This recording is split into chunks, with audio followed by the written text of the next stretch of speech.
Ата деген ким? Мына ушул суроо менен мугалим студенттерге кайрылды. Эмне деген жооптор айтылбады десең, бири күнгө, бири асманга, дагы бири жерге тең эди. Айтор аталардын кадыр баркы ушунчалык көтөрүлдү дейсиң, тим эле бул жактагынын баары азыр эле ата болуп калууну санап калышты. Бирок акыркы студенттин жообу башкача өңүттө уланып, аудиториянын маанайын түп тамырынан өзгөрттү.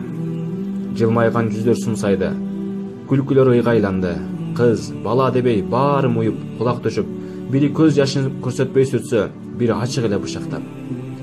Эми анын айтканын силерге айтпасам, силердин да, өзүмдүн да ичкеним аш болбос. Анын жообу мындай болду. Ата бул сен кичинекейиңде, анын чокоюн бутуңа килип, бутуң кичине, чокойдун чоңдугунан чалынып жыгыласың. Анын көз айнегин тагынып, өзүңдү кыйын сезесиң. Анын костюмун кийип, өзүңдү олуттуу, сүрдүү сезесиң.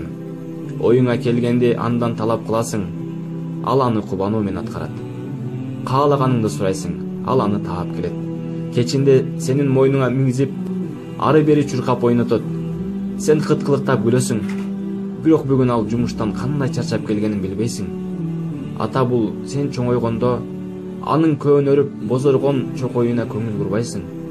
Анын эскилиги жеткен кийимдери эми сени кызыктырбайт. Анын кыймылы сага жакпайт. Сөздөрү кыжырыңды келтирет.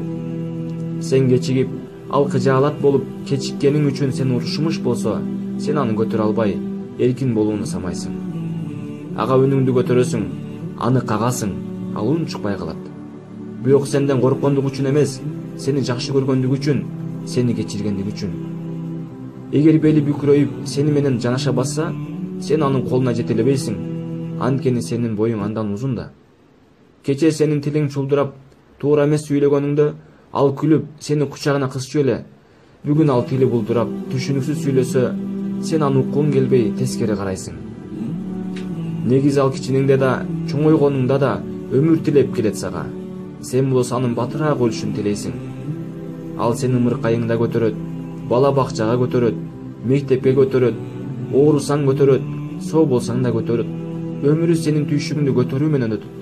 А сенчи, сен аны табытка салып көтөргөндөн башка көтөрбөйсүң. Ата мына ушундай. Кимдин тагдырына ата болуу бактысы жазылса, бул айтылгандар анын башынан өтөт.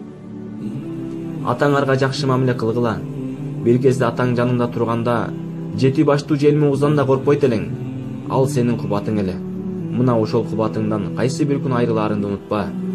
Ата деген мына ушундай.